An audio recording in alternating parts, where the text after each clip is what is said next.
I talk to them about being like a group of junkies who've relapsed, going, listen, man, I just need some liquidity, you know what I'm saying? I just ran into some bad subprime, you know? We just had complex formulas. We just didn't factor in greed and panic, you know? I just need $805 billion by Tuesday.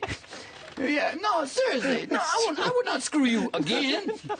It's pretty crazy. I've learned my lesson. No, baby, this is not like the other time. No, seriously, just throw me a bad here, baby. Just give me, help me out. Just give me a little bit. Yeah, just a taste. That's all I need is a taste. I need $2.5 trillion. I'll Give pay you back. Get me through 1 week. Yeah, it's like they're going to print out a new $20 bill. The new Geithner $20 bill will be, instead of "In God We Trust," it'll just say "Trust me," and it'll be the little man from Monopoly going like this. You gotta enjoy life. Does anyone watch the news anymore? No. Nobody. And they're running out of things to try to get your interest. Yeah. Like, come on, have you watched the last couple of weeks? It gets goofier and goofier and goofier. It's almost like a sitcom right in front of your face. Like, how about? Yeah. How about? This is a good. How about the Chinese spy balloon?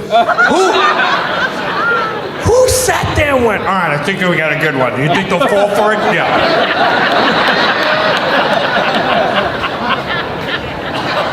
Look like a military guy. Put on important medals and you go talk.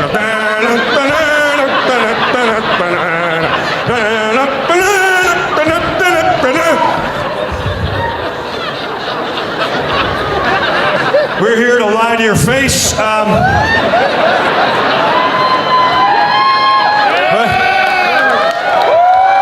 Lie right to your face. They don't have respect for any of you. There's a Chinese spy balloon that our U.S. intelligence has just got a hold of, and it's been seen in Montana. That was my first. Did he just say Montana? This is the first place you recognized a spy balloon was in Montana. Does anyone know geography? You know how long something has to be floating from China? You gotta go past Hawaii. Nobody in Hawaii.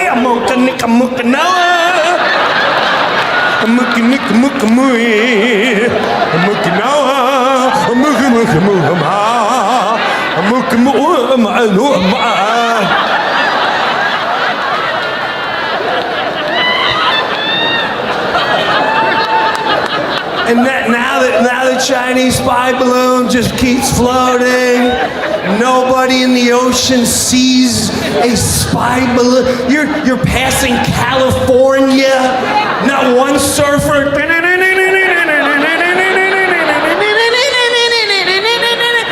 Dude, what's that? I don't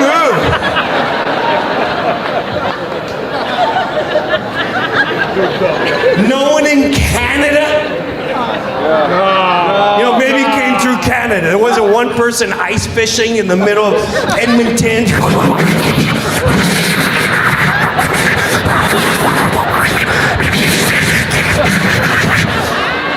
Gonna go back to the house, and drink some more or get some beer. We're running out. Oh, wow, this is a Chinese spy balloon, eh? Going over their heads. Eh?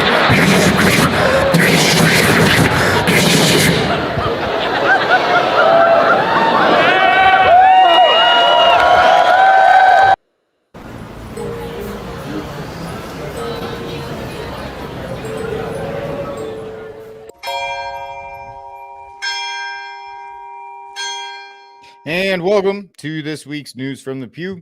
No witty retort this today, so we hate avoided Babylon. Let's get to our panel of, we don't hate them. They're just like the little brother that nobody wants to sit next to on the road trip. Let's get to our panel of amazing panelists. First of all, from the great state of Kentucky, Mr. Fwaziazi with another awesome get-to-know video earlier this week with William Albrecht. Is that correct?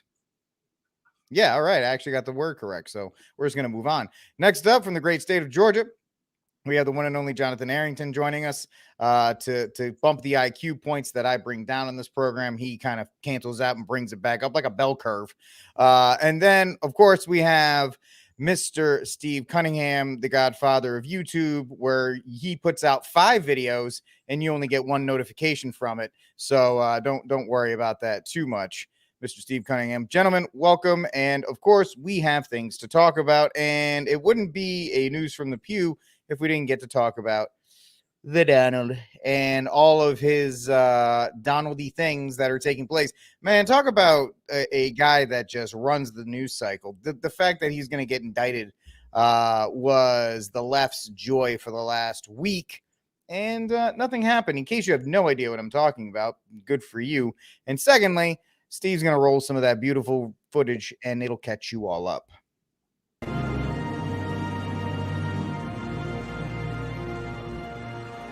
It's a beautiful flag. I love that flag. It's so beautiful. Look at it. Hi, everyone. Judge Andrew Napolitano here for Judging Freedom. Today is Monday, March 20th, 2023. It's about 11 o'clock in the morning here on the East Coast of the United States. Lots to talk about today in this Hot Topics segment that I'm just beginning at this moment. We'll start with the news of the day, which is that Donald Trump announced over the weekend he expects to be arrested tomorrow, Tuesday. I mean, it turns out that expectation is based upon what the former president saw on television. It's not any formal indication or communication from the prosecutors in New York to his lawyers. But here's the case. It's not the strongest case against Donald Trump. I think the charges that will soon come from Atlanta are stronger, and the charges that the feds are contemplating, both for January 6th and for Mar-a-Lago, the documents at Mar-a-Lago are stronger. But the case in New York is this. Donald Trump paid through a rather circuitous route a porn star whose stage name is Stormy Daniels $130,000 to remain silent. Trump claims he paid her this money to save his marriage. The person who orchestrated the payment claims that Trump paid her this money in order to save his campaign for president. The payment was made in late October of 2016, when then Mr. Donald Trump was running against Hillary Clinton in the presidential campaign that was to come in another 2 weeks. The payment was made a week after the infamous Access Hollywood tapes, which portrayed Trump in a very negative light with respect to personal, intimate decorum and women. The least he wanted at that stage of the campaign was Stormy Daniels in front of television cameras talking about the relationship that they had, in which she alleges she had sex with him in return for dinner and in return for a promise to be on his show, The Apprentice. This alleged sexual act happened in 2006. Donald Trump denies the sexual act, denies the promise to put her on The Apprentice. Okay, what's the potential crime? Michael Cohen, Trump's lawyer at the time, took out a $150,000 home equity loan on his own apartment in New York City, deposited 130 of that 150,000 in a shell Delaware corporation that he set up for the sole purpose of transferring funds. The Delaware corporation transferred the 130,000 to a lawyer in California who took out his fee and gave the rest to Stormy Daniels. How was this booked on the Trump Corporation records? It was booked as a legal expense because the Trump Organization, that's the umbrella company that owns and manages Trump's thousands, plural, thousands of smaller corporations. The Trump Organization paid Michael Cohen back $10,000 a month for 13 months. These were booked as legal fees.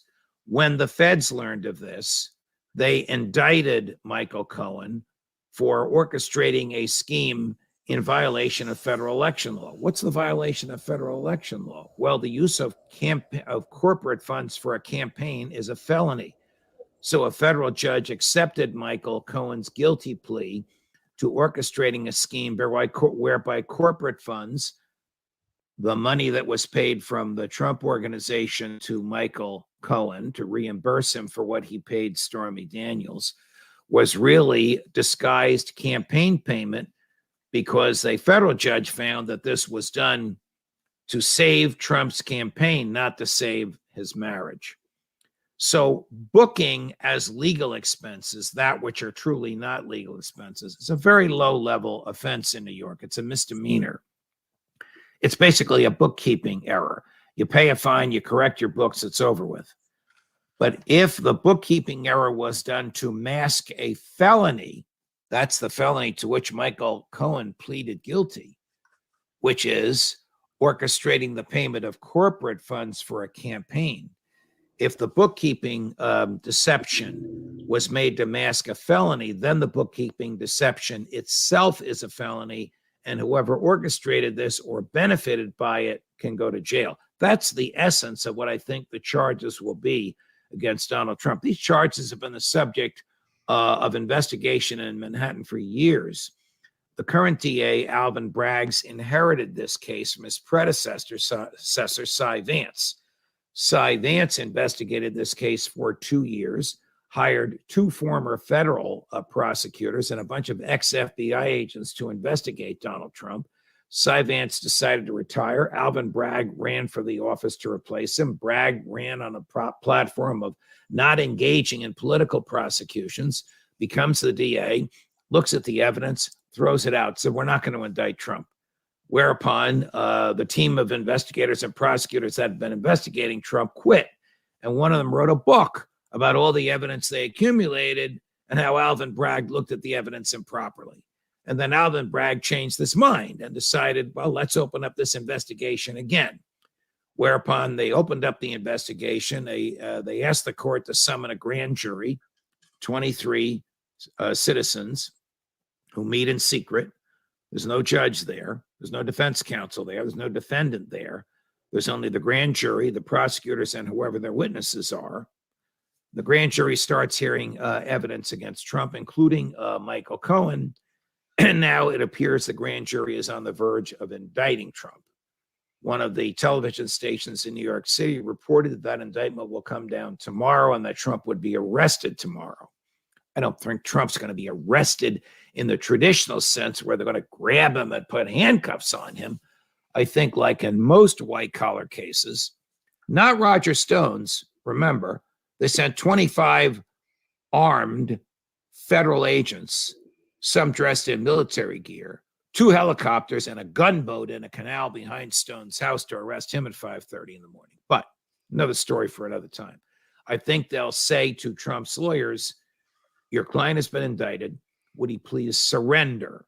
The surrender will simply mean him walking into a federal court, a state courthouse with Secret Service, and then being booked. Booked is a relatively benign process. It's a little demeaning and humiliating, but it's benign. Identified 1,000 additional Trump voters for non-crimes that they claim took place on January 6th, mostly walking, as Jacob Chansley did. In recent months, according to a story in the Washington Post, U.S. Attorney Matthew Graves, a willing tool of the Biden administration, has written to court officials, quote, alerting them that an additional 700 to 1,200 people may be charged stemming from January 6th. How many is that? Well, this will constitute the largest investigation in the history of the Department of Justice by an order of magnitude. This dragnet is so vast that prosecutors are warning D.C. jails and prisons will be overrun with prisoners you can, at this point, only describe as political prisoners. The Washington Post reports that, quote, in recent months, law enforcement and judicial authorities have engaged in discussions to manage this huge volume of January 6th cases without overwhelming the courthouse where pleas and trials are held. Mute. And I will get off mute. Thank you, Fwaz. Fwaz is waiting to swoop in on that one. I was too busy retorting to a certain host from a certain show who wants to talk about getting beer for 15 minutes at his local 7-Eleven, trying to tell us that we're wasting our own time. You talking about the Italian pony? What? You talking about the Italian pony? The Italian pony. That's right. Anyway, so why are we talking about Trump, right? Why are we talking about the fact that Trump is not president? He's only a candidate for president. This is something that happened way back in the day. And if he gets put in jail, it's not even a misdemeanor or any of this other kind of stuff. Well, I think there's a lot of layers here. All right, let's peel back the onion or the parfait, whatever layer term you want to look at. Obviously, there's the criminal issue, right? The fact that the justice system is being used against Trump, the front runner, and so forth. Also, I'll bring this in. It is starting to expose those within the party and those who support Trump and those who give lip service to Trump. Namely, and we'll get around to this in the second part, is one Ron DeSantis. So, and the fact that he has been very quiet on this. He's given a little bit this and that. And so forth. And so there's a lot to unpack here. So I'm going to shut up because you don't tune in to listen to me. You want to listen to the panel. So Fwaz, your view, overall view on this, and anything you want to add that you've seen in regards to division within the party or any of these other kinds of things. But the Trump himself is back in the news cycle. Yes, of course. Thanks again, guys. Good to be with you again and everybody that's watching. Well, first of all, thank you for the judge. I think we find the cure for insomnia. But anyways, are we talking about Donald Trump, the person who gave us the emergency COVID Act and then handed over to the Democrats, the one who spent $3 trillion, the one who's one of the most pro-LBG, whatever you could acronym or letter you could think about in president's history? We're talking about Donald Trump, the one who was friends with Clinton's. We talk about practice. We're talking about practice. It's kind of interesting because every single time there's a major headline that's about to put one of these guys in the front focus, kind of like when we found documents that were not supposed to be in Biden's home, and then there's a balloon in the sky all of a sudden, and everybody's paying attention. And then all of a sudden we found out that there's Chinese money going to the Bidens, what that we've always known. And now let's see what red flag can we pull out of the hat this time. Oh, let's find a case that has already reached statute of limitation. That is nothing. It's nothing burger. Let's have a low-level DA in New York go after ex-president in Florida. Oh, let's have Trump, the greatest marketing presidents of all time, put out a ridiculous statement on its Truth Social, which is pretty much dying at this point, to do what? To raise some more funds for Trump. And guess what? It was a huge weekend fundraiser. Did you guys get the emails? I got the emails from, they're coming after me. Give us more money so we can shuffle it around and go to its campaign so we could lose again. I'm not really buying it, to be honest with you. I didn't think he was going to get arrested. I still don't think he's going to get arrested. The way it's looking now, if you look at where the case is headed, they had the letter. Trump did this already. That he put out today that Cohen was never reimbursed, and this was proven through law through the court system. We had Trump, the last witness, who pretty much said this whole thing was a lie. The DA is looking for more witnesses. He's a Soros DA. I'm not really buying it, to be honest with you. This is a nothing burger. It's a distraction away from God knows what. You guys saw the case that they're going after Wuhan now because they're saying this is where it originated from. See, I wonder why they would do that. Mainly because a lot of people in Washington right now are one of the main reasons we had COVID. The pandemic that we talked about. To me, it all seems like it's just one gigantic red flag, a distraction from what's really going on. And also the fact that Biden just, the bill that he vetoed regarding, I think Steve knows more about this than I do. The ESG payment, whatever it may be. I'm not really buying it. All I gotta say here is this is a freak show. I'm gonna stick to learning my faith and try to build virtue and raise my family as best as I can. So, John, it was great points brought up by Flaws there. And, obviously you've been hitting the nail on the head repeatedly that this is obviously a distraction for something else. And the fact that but let's kind of dig down. You're a former Floridian, member of the resident of the great state of Florida. And the fact that there are two bases of people, and we are continuing to be a union of division, and this just continues that division that we're seeing. And it's just something that the powers that be, as Fawaz pointed out, need to have in the news cycle to keep us at each other's throats. Your thoughts on the whole Trump saga? Essentially a summary of what you and Fawaz just said there. It's as old as Satan, solve et coagula, right? I mean, you guys have all seen it, that folks who want to try to make their, what do we say, kind of divide and conquer. They want to make it fancy, so they put it in Latin. That's effectively what it is, but it may, you could miss it if you're not tuned into your faith, like Fawaz said. So it's causing division, but because it's Trump, it's doing it in a way that's Trumpian. And so it's narcissistic, I mean, you gotta say, folks that were complaining about him being narcissistic and saying, well, he shouldn't be a president because he's narcissistic. Like, well, can you, I mean, I don't know the presidential historiography extremely well, but can you find me one president that was not, in some way narcissistic? I mean, really thought that the world kind of revolved around him to a great extent. If so, it's probably been a century or two. Washington probably is it. Washington was just as much. I mean, the guy used to get off. He would be in a cart, or he'd get in his carriage from town to town. He'd get out 3 miles from it, get on a white horse, and trot in. So everybody would be like, "Oh, look, he's anyway." So they're all narcissistic jerks. So yeah, I mean, that's to me that's kind of that's par for the course. I'm not expecting much more out of a president because I'm not expecting it's like the Anglican culture, the Episcopalian culture in America.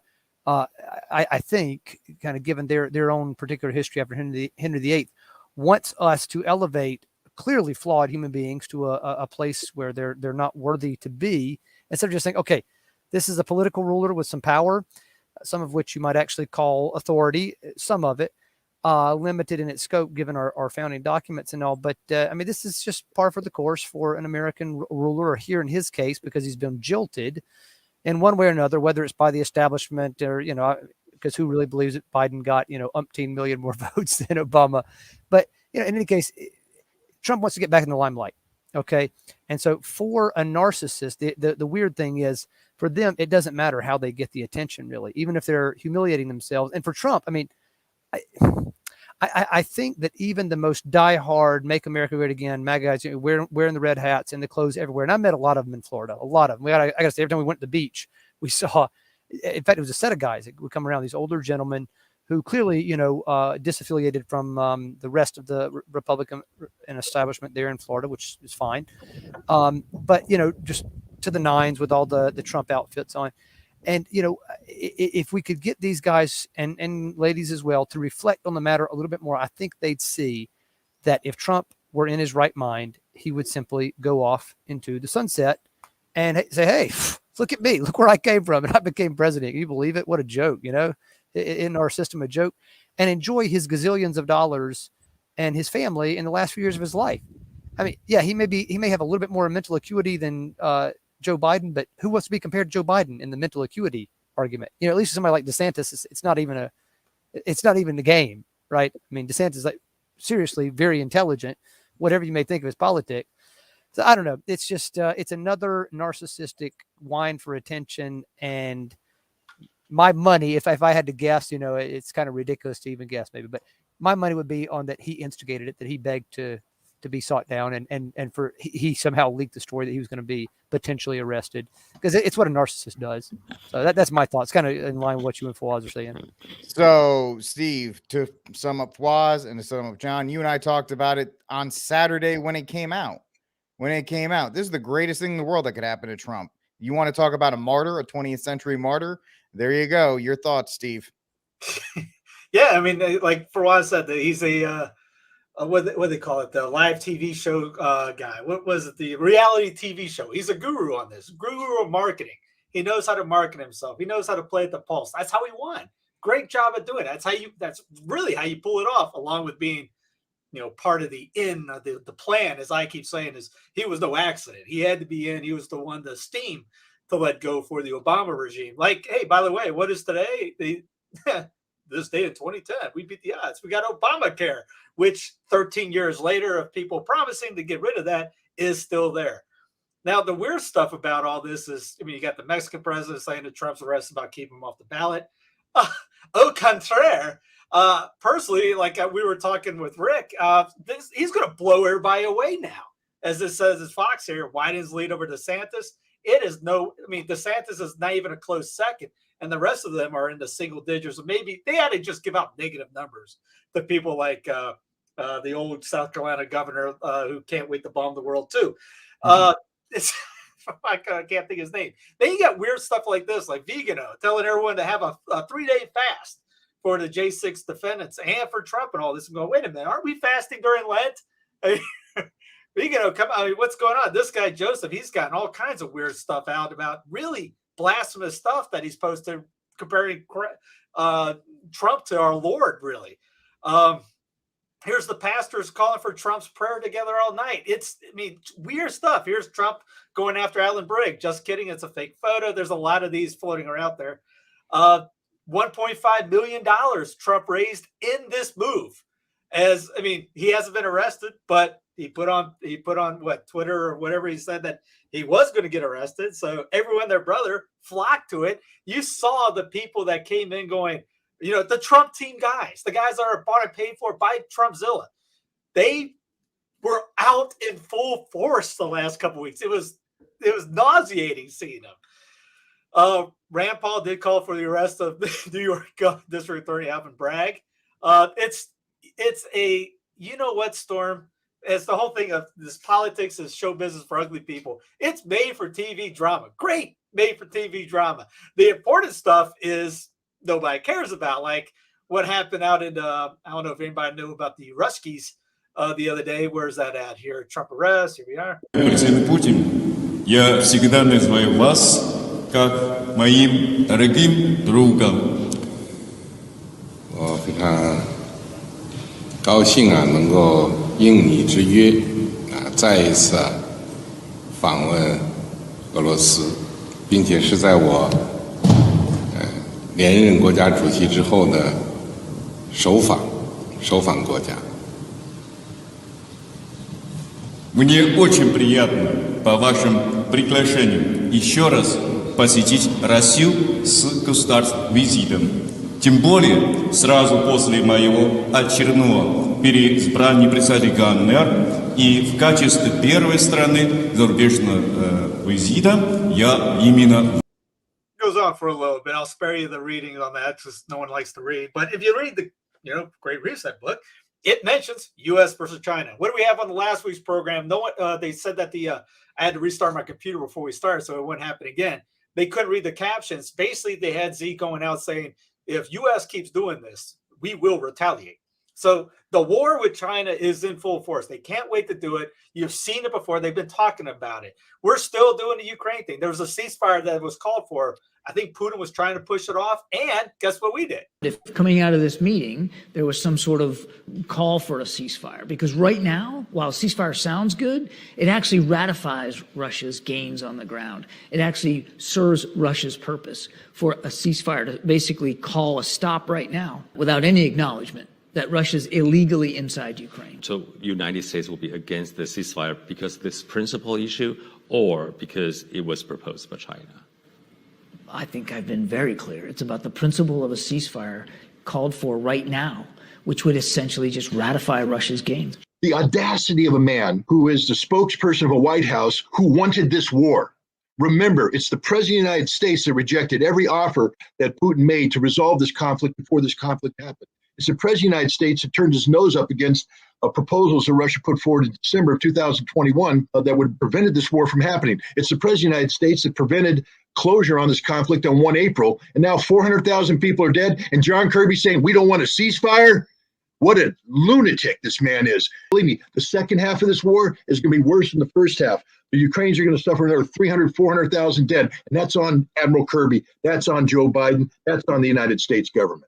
So you'll have this come up. You're going to have everything that you've seen the last couple of weeks, the Ohio thing. Where was Trump? Trump was right there, ground zero, the first day. If it was so bad, Ohio, Trump ain't going to Ohio to do that. That was all a photo op.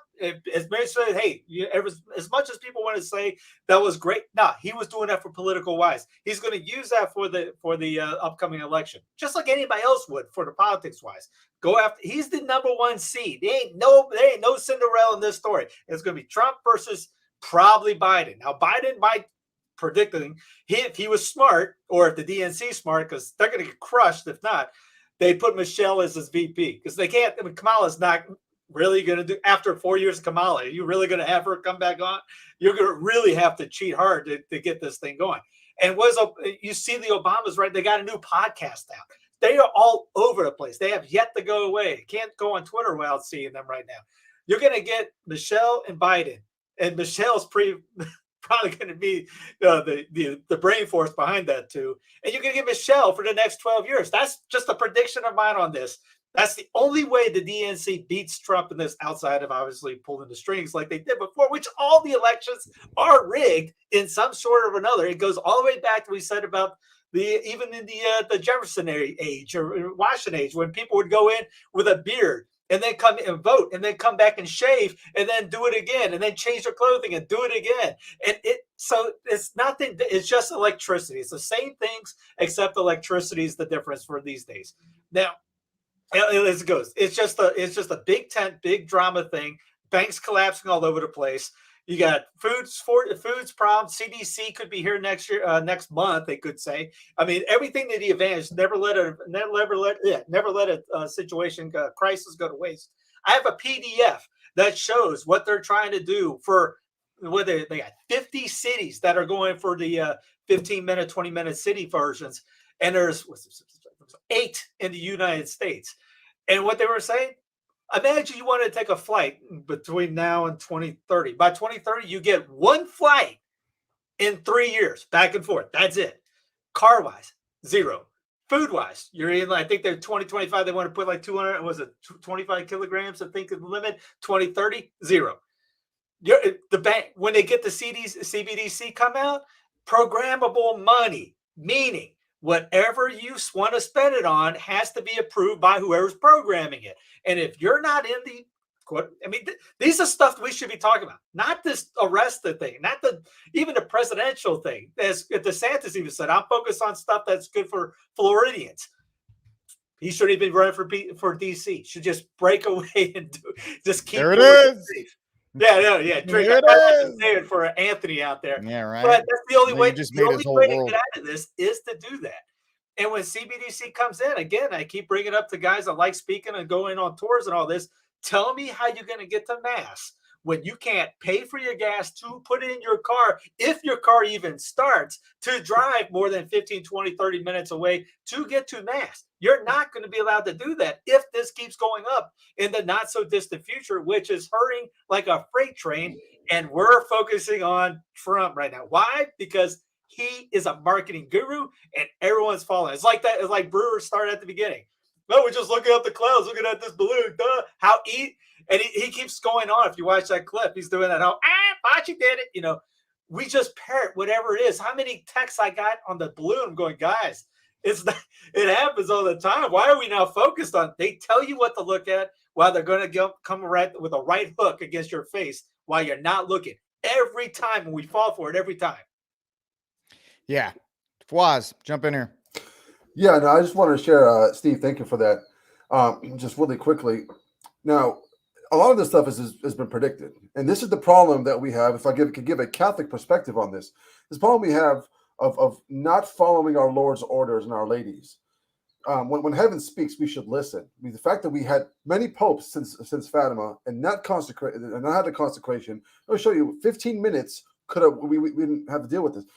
Satan just does everything that God does. He wants to. So the fact that we were supposed to go to the 4 corners of the world and preach and get the world to become Catholic in a universal sense, Satan's doing that. He's going to globalize the whole world under one religion, which is humanism. And we know that. And let's not forget the fact that China had a one-child policy not so long ago. You have over 90 million men who will never find a woman. What are they good for? In the army. For another war. Yeah, absolutely in that regard. That's a very, very good point, Flawless. Thank you. And Steve mentioned it. Banks aren't doing great, but don't worry. The Yellen lady, she kind of came out and said some things, and don't worry, everything's fine.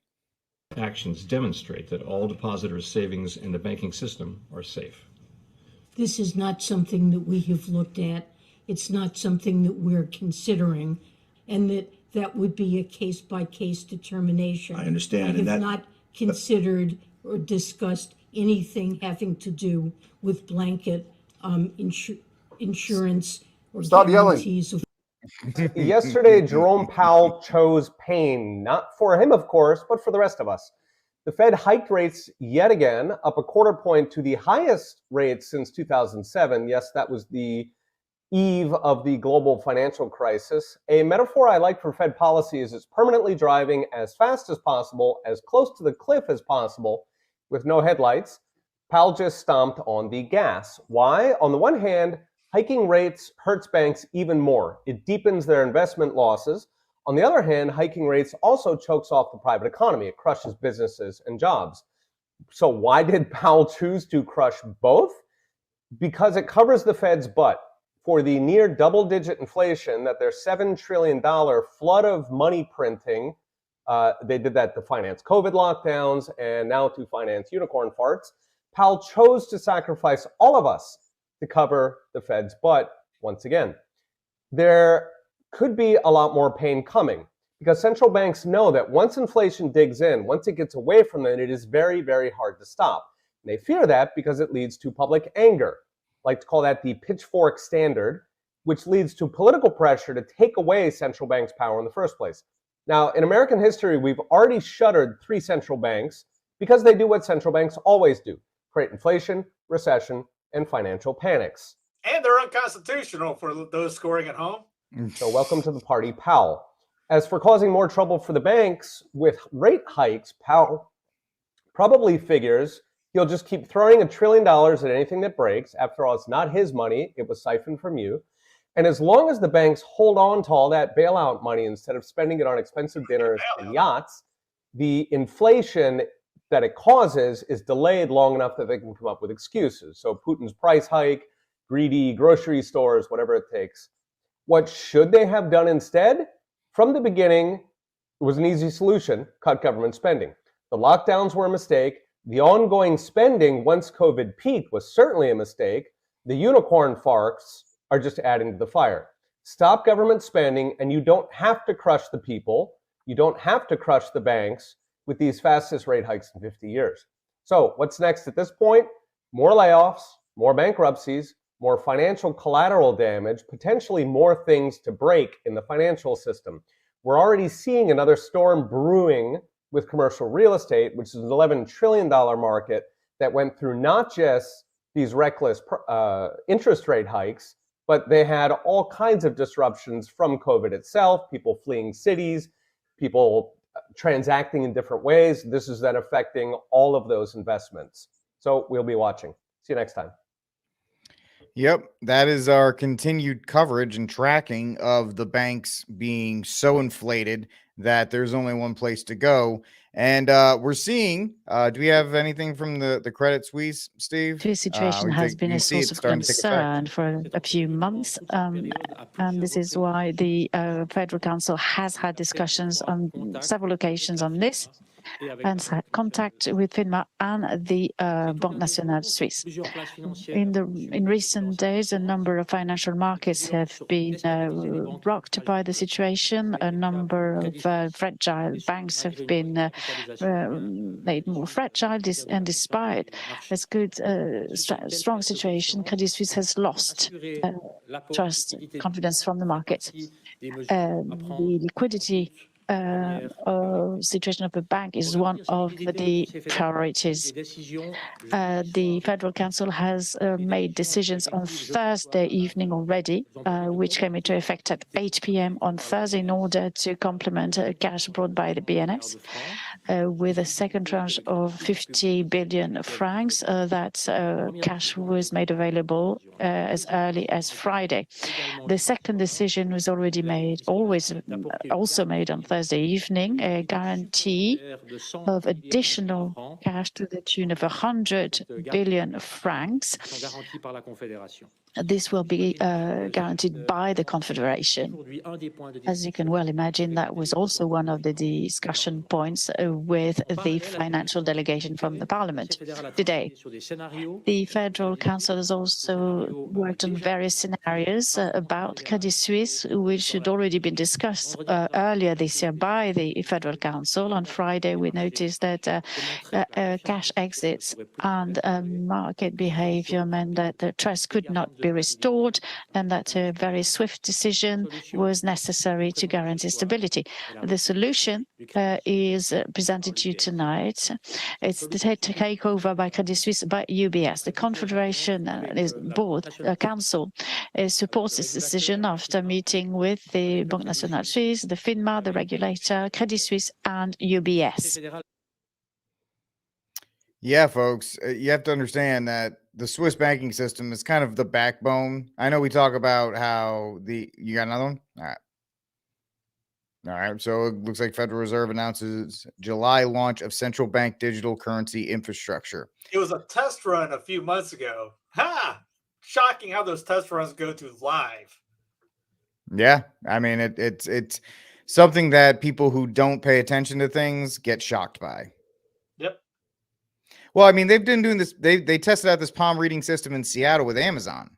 They had that too. They've been doing that for a while. So it's been test running a lot. Remember during the lockdowns, what was the test run was the digital health pass. It started in Seattle basically. To get into a Seahawks game, you had to go through this clearance. That was and they mentioned that was the test run. So yeah, test run up there for that, test run for this, and that gets into you're already used to using a card, to touch the card on top of the thing. You don't even touch a dollar anymore mostly. So when you've already been programmed to do this. So when this comes out, it's just good. It goes back. The worst thing about this is the programming of it. Fawaz has something, Jonathan says something, Rick says something that they don't like. Oh, you're not going to deduct points today. Oh, it's that, it's a scale that, you're not going to eat today unless you, I don't know, make something in your backyard, which again, they'll probably just, make some bad rain or something and kill your crops in the back because they want to kill all the, they want to get rid of farming, etc. But yeah, guys, but this is some real stuff coming down. You better be prayed up, as one priest used to say. Well, the idea here is that the bank crash will look natural because of COVID, because of all these things and the money that had to be pumped in. And so, Fawaz, you're looking at this complete and total execution of this plan. If you're looking at it from their point of view, it worked out perfectly. It always does. Mainly because they've been drugging us with dopamine for all this long. None of us pay attention, and as soon as someone pays attention, there's a squirrel, and that's what we do. So that's the major issue. This doesn't happen in the society where you have virtuous people who are prudent, who understand, and only those who have faith, who know what's going on, can see this. Unfortunately, but yeah, my only advice to this is be Catholic, have your conscience conformed by the tradition of the church, and then you won't fall prey to this and suffer well. That's about you can do. Yeah, I know it's a theme that Fawaz has been hammering home, but I think people really actually need to take that into effect. The idea of suffering and suffering well, and how we need to apply that to our lives. John, the question of, we need to make sure that we're spiritually prepared, and especially men being the leaders of their homes. John, you made the remark, you made a joke, you're like, I'm working 2 full-time jobs right now. And the fact that, not me, John is, and no, I don't do that.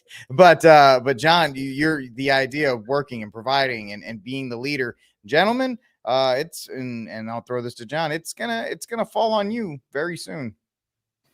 Yeah, and I mean, the most frustrating thing too is that they're really hammering at the last kind of connection in human society, and that's just the basic commutative justice where you give to the other what's due. And in this guys, we're talking about, just if someone pays you for services rendered,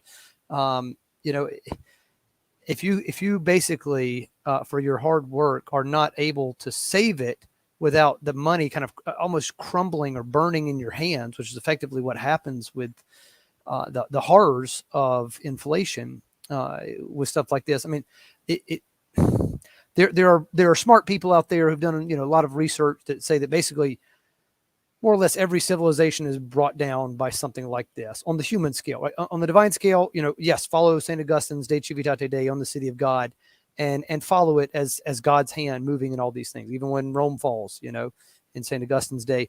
But I mean, if you're looking at it on the human level and the things that we could have done otherwise, you got to follow it through and the causes. And I mean, effectively, if you look at the causes of continual, we're never coming back up. We just keep falling, and going further and further. It's this playing around with the financial system because, I mean, it ruins your opportunity to really work hard, get remunerated fairly for it, and then provide for your family. It makes it so that it's you kill yourself trying, or you get in this sort of rat race. The one thing that the U.S. has perfected. And I was looking at some videos that Corbett put out about this and the whole banking crisis just over the last week or two. And it's good because he goes back always to, It's a Wonderful Life, the movie there with, what's his name? The famous guy. Jamie Stewart. Yeah. So just kind of classic movie there. And I mean, it's a good reminder of what they're trying to destroy. Is all I could keep thinking of when that movie came up. And this isn't Corbett's point, so go listen to him for the more brilliant stuff. But I was just thinking, this is it.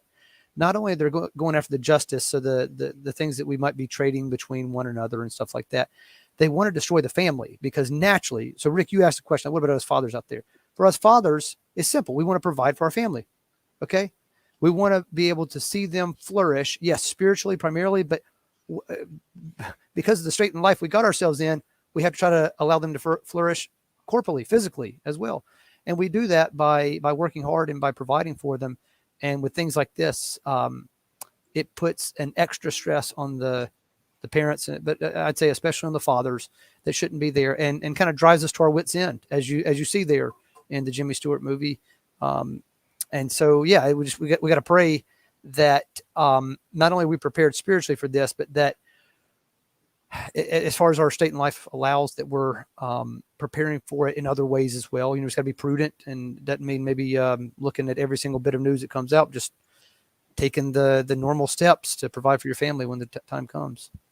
Well, I mean, little guys like me don't really have to worry about this, right, Brick? But Steve, the idea here is that, and you kind of just tied all that up in the last segment, that it's coming fast, and we've been programmed for it. And I think I don't really think you have any. I mean, you talked about it at length in the last segment, so we can kind of move on from that. So we covered that. We covered the currency. Well, is there? Let me answer. Yeah, Brick. answer that question. Answer that question. Brick asks if it's going live, how can DeSantis block it at state level? I think everybody knows what that answer is. Decentralization. If you break away from the Fed, who's in charge of all this. And then you worry about your own state money. If you make your own state currency, it's just like how in War of Lincoln's Aggression, the Confederacy made their own money.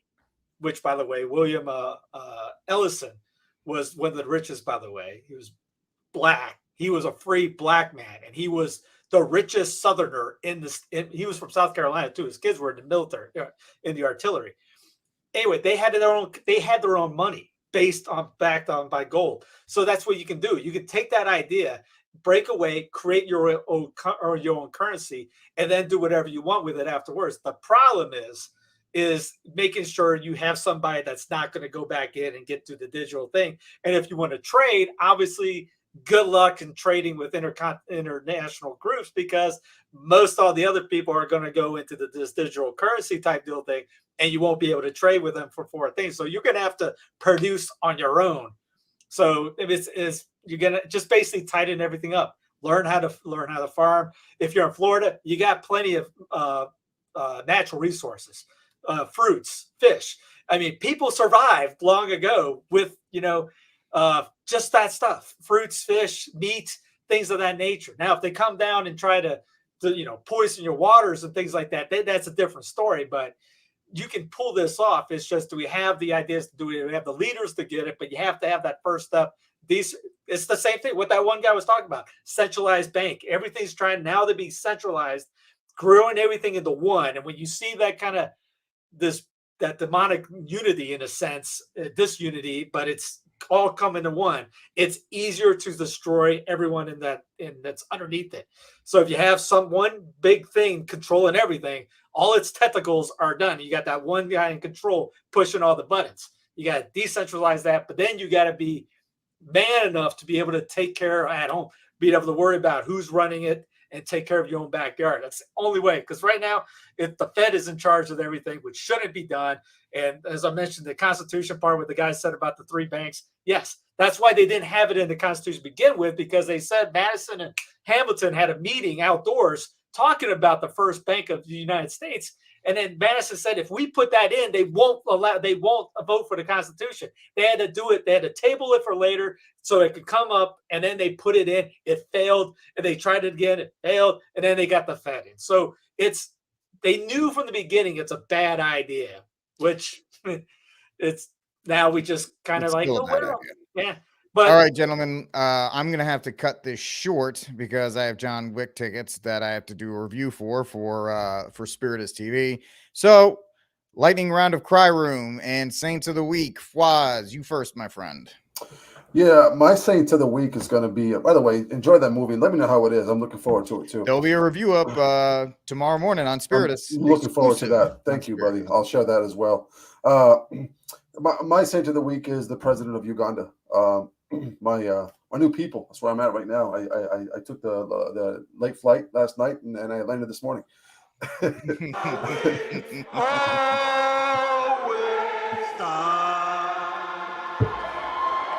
Yeah. And my cry room this is going country will stand firm.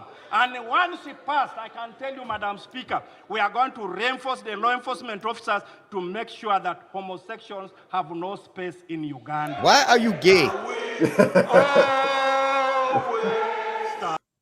Why are you gay? So really quickly, my cry room is going to be the press secretary crying about it. So that's it.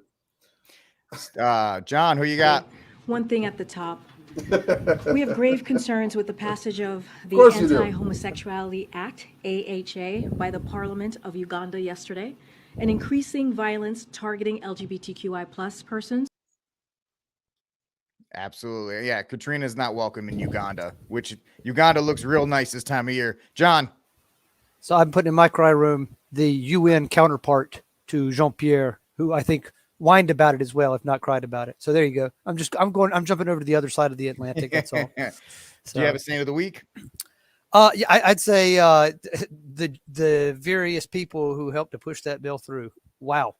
Mamma mia. There is some sanity left on planet Earth. Wow. I mean, this is good news. Steve, what do you got? I'm cry room. I'm going to go with Antoine Davis, who is upset that he felt like he was cheated for not breaking Pistol Pete's record, even though Pistol Pete played for 3 years and this guy played for 5. I think it was 111. And he had a 3-point line. 80 something. And so, yeah, he was crying about that. It was almost as bad as Kaepernick saying that his parents are racist. Saint of the Week, I'm going to go with my Mershon family friends. Their kids are tearing it up in baseball. I think the second oldest is in College of Charleston. He is switch hitter, second baseman. He had 3 home runs the last week, and then his brother is in Mississippi State, and he's just tearing it up down there as a freshman. And the Mershon family is a solid family. Jonathan knows them as well. They're good friends and good Catholic family. And yeah, I'm going with them. Just good, bringing sports and joy out there for us. All right, so my cry room is Ed Cooley, former Providence College basketball coach who left in the middle of the night to go coach Georgetown. which is in the same conference, you jerk. My saint of the week is Kim English, the new coach of Providence College, coming from George Mason. Good luck, buddy. All right, ladies and gentlemen, so that's it for this week's News from the Pew. Please like, subscribe, and share the News from the Pew. We'll talk to you all next week for another round of News from the Pew. Bingo. God bless and viva Benjamin Netanyahu to stop a bill proposed by members of his coalition to make it criminal to tell people about Jesus in Israel. Our Jerusalem correspondent Daniel Cohen is live near Tel Aviv with more. Good morning, Daniel. Good morning, Allison. Good morning, everyone. A big story just before days before Palm Sunday, Good Friday, and Easter. Sacred time for Christians. 2 ultra-Orthodox members of Prime Minister Netanyahu's coalition have introduced a bill that would punish believers for sharing the gospel of Jesus with prison time. United Torah Judaism